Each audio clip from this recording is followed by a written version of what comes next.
A constituição humana e os eventos futuros. Parte 1. Quem somos nós, realmente? Será que compreendemos o que significa ser corpo, alma e espírito? E mais importante, o que acontece com cada um deles no fim da vida e além?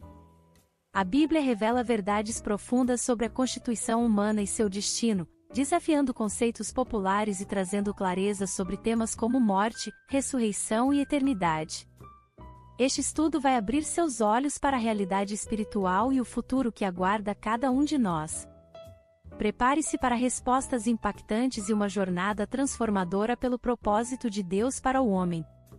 Você está pronto para entender a sua existência como nunca antes? O homem, e espírito, alma e corpo. Objetivo: proceder a uma investigação sobre a constituição e o futuro do homem, com observações sobre o inferno e o paraíso. Tesouros pesados e valiosos podem ficar pendurados por um pequeno gancho.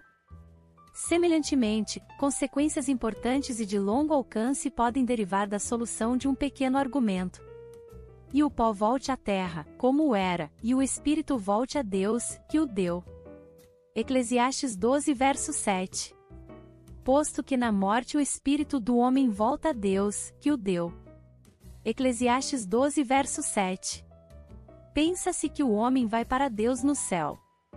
Se esse fosse o significado da passagem, teríamos o ensino de que na morte os injustos e os justos vão para o céu, pois o texto fala do homem como homem.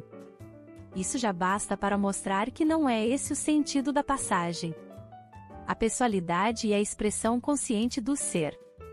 Além disso, o significado dado presume que o homem, a entidade consciente, a pessoa, o eu, é o seu espírito.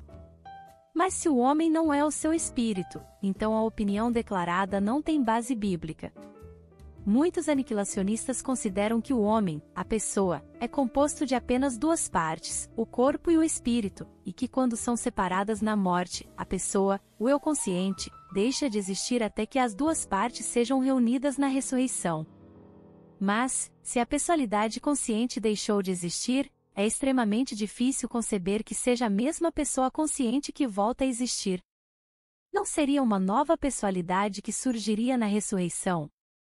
Como a continuação da pessoalidade pode persistir durante a inexistência e como esse novo homem deve ser moralmente responsabilizado pelos atos daquela pessoa anterior e ser sujeito a um julgamento justo? Sem falar que isso acarretaria, o que já ouvimos alguns declararem, na desintegração da pessoa do homem, Jesus Cristo, entre sua morte e ressurreição. De acordo com a teoria, durante esse período sua humanidade era inexistente, de modo que, enquanto o Filho de Deus sempre existiu, Cristo só passou a existir depois da ressurreição. É heresia fatal, a qual, por si só, obsta a doutrina em questão. Como alternativa, resta aos aniquilacionistas adotarem a visão de que a pessoalidade liga-se ao espírito, como outros dessa escola ensinam. Mas se a alma é a pessoa e após a morte a alma tem uma existência separada, então a declaração deles colapsa. Posto que há um envolvimento de questões muito sérias, o estudo que fazemos é de grande importância prática. Podemos dizer que muitos temas mais interessantes e proveitosos só podem ser corretamente entendidos pelo entendimento correto da pergunta: alma ou espírito, qual dos dois é o homem? A criação do homem. A criação do homem está registrada em Gênesis 2 verso 7. Então, formou o Senhor Deus ao homem do pó da terra e lhe soprou nas narinas o fôlego de vida, e o homem passou a ser alma vivente. Aqui estão 3 etapas. Uma forma material formada somente de partículas materiais, o pó. Este é o corpo. Uma coisa soprada por Deus, chamada em Eclesiastes 12 verso 7 de espírito. O fôlego de Gênesis 2 verso 7 e o espírito de Eclesiastes 12 verso 7 são a mesma coisa, fato confirmado pela combinação dos dois termos em Gênesis 7 verso 22, tudo que tinha fôlego de espírito de vida em seus narizes. O resultado foi que o homem se tornou o que aqui se chama de alma, alma vivente. Quanto ao corpo, observemos que ele em si não era o homem. O corpo estava lá, formado e preparado, mas o homem ainda não estava lá. O corpo era uma forma inanimada, que precedeu a existência do homem. A ideia é oposta aos materialistas saduceus e sua afirmação de que o corpo é o homem e que quando o corpo morre, a existência do homem acaba. O mesmo se aplica ao sopro ou espírito que Deus soprou. O fôlego também existia antes do homem, pois Deus o soprou no corpo. Não era Deus, não era divino. Não diz que Deus soprou de si mesmo ou que soprou seu espírito no corpo. Não era uma coisa que podemos definir quanto à sua substância ou natureza, mas que Deus chama de espírito. O texto de Zacarias 12 verso 1 declara que algo foi criado, algo que Deus formou dentro do homem, como uma peça feita pelo oleiro. Sentença pronunciada pelo Senhor contra Israel. Fala o Senhor, o que estendeu o céu, fundou a terra e formou o espírito do homem dentro dele. A palavra hebraica traduzida por formou é a mesma palavra traduzida por oleiro em Zacarias 11 verso 13, cuja primeira ocorrência se dá em Gênesis 2 verso 8. O homem que Deus havia formado. Isso é oposto ao panteísmo e doutrinas filosóficas semelhantes que sustentam que há certa medida de divindade em todos os homens através da criação. A imanência de Deus em toda a criação é verdade, mas a identidade de todas as coisas ou de qualquer coisa criada com Deus é erro fatal. Portanto, o Espírito não era o homem, pois o homem só veio a existir por causa do sopro do Espírito no corpo, cuja conjunção de duas coisas separadas, anteriormente existentes, resultou na criação de uma terceira. O homem passou a ser alma vivente. Gênesis 2 verso 7. Restou apenas que o homem é o que o texto em estudo descreve por alma vivente. O homem é a alma, não o espírito, mesmo quando o espírito não está no corpo.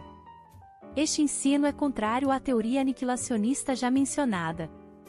É bastante certo que toda filosofia falsa que tem obscurecido o pensamento dos homens foi instilada na mente humana pelos espíritos das trevas na Babilônia antes de Moisés escrever Gênesis e, desde então, tem infectado todos os povos. Moisés foi educado em todas as filosofias no Egito durante sua formação acadêmica. Mas, quando ele foi corrigido pelo Deus da verdade, ele narrou a criação do universo, e do homem em particular, de modo a negar todo conceito falso de então e de hoje. A composição tríplice do homem está implícita por toda a palavra de Deus e é, às vezes, claramente declarada. É o que vemos em 1 Tessalonicenses 5 verso 23. O mesmo Deus da paz vos santifique em tudo, e o vosso espírito, alma e corpo sejam conservados íntegros e irrepreensíveis na vinda e parousia de nosso Senhor Jesus Cristo. O corpo é distinto do espírito, o corpo sem o espírito está morto, Tiago 2 verso 26, e o espírito é distinto da alma, a palavra de Deus, penetra até ao ponto de dividir alma e espírito, Hebreus 4 verso 12. Conclusão. O homem tem um corpo com o qual ele se relaciona com o mundo material, mas o corpo não é o homem. Ele tem um espírito com o qual lida com o reino espiritual, mas o espírito não é o homem. O próprio homem, o eu consciente, é a alma. A pessoalidade do homem é inerente à alma, fato que se tornará ainda mais claro neste estudo, mas que já pode ser visto em passagens, como, por exemplo, todas as almas, pois, que descenderam de Jacó foram 70 almas. Êxodo 1 verso 5. Quando uma alma pecar. Fala aos filhos de Israel, dizendo, quando alguém pecar por ignorância contra qualquer dos mandamentos do Senhor, por fazer contra algum deles o que não se deve fazer. Levítico 4 verso 2. Quando uma alma tocar. Ou quando alguém tocar em alguma coisa imunda, seja corpo morto de besta fera imunda, seja corpo morto de animal imundo, seja corpo morto de réptil imundo, ainda que lhe fosse oculto, e tornar-se imundo, então, será culpado. Levítico 5 verso 2. Quando uma alma jurar. Ou quando alguém jurar temerariamente com seus lábios fazer mal ou fazer bem, seja o que for que o homem pronuncie temerariamente com juramento, e lhe for oculto, e o souber depois, culpado será numa destas coisas. Levítico 5 verso 4. A alma que dela comer. se da carne do seu sacrifício pacífico se comer ao terceiro dia, aquele que a ofereceu não será aceito, nem lhe será atribuído o sacrifício, coisa abominável será, e a pessoa que dela comer levará a sua iniquidade. Levítico 7 verso 18. O sentido evidente é se uma pessoa fizer isto ou aquilo. Veja também Ezequiel 16 verso 5. Antes, foste lançado em pleno campo, pelo nojo da tua alma, no dia em que tu nasceste. O significado da palavra morte. O corpo sem o espírito está morto. Tiago 2 verso 26, e a alma, o homem, não pode usar ou habitar um corpo morto. O espírito transmite ao corpo vitalidade, animação e o torna utilizável pelo homem. Portanto, enquanto o espírito e o corpo estão unidos, o homem é uma alma vivente, mas quando Deus recolhe o espírito que lhe deu, o corpo deixa de ter vida, a alma o desocupa e, a partir de então e até a ressurreição, o homem está morto. Mas é preciso lembrar sempre com cuidado que, na Bíblia, o termo vida não significa meramente existência, mas muito mais, significa certo modo ou qualidade de existência. O mesmo sucede com relação ao termo morte, não significa inexistência, mas um estado ou modo oposto de existência. Existem muitas coisas que não mostram a propriedade chamada de vida. Todo raciocínio aniquilacionista presume esse falso sentido das palavras vida e morte e não pode se desenvolver sem isso. Contudo, em sentido real, Adão morreu no dia em que desobedeceu a Deus, de acordo com a sentença, no dia em que dela comeres, certamente morrerás, Gênesis 2 verso 17. Mas ele não deixou de existir naquele dia. Assim, por meio de uma forte antítese, está escrito, a viúva que se entrega aos prazeres, mesmo viva, está morta, o que não pode ser interpretado que a viúva deixa de existir enquanto ela existe. 1 Timóteo 5 verso 6. Obrigada por assistir até aqui, não percam os próximos vídeos. Graça e paz irmãs e irmãos.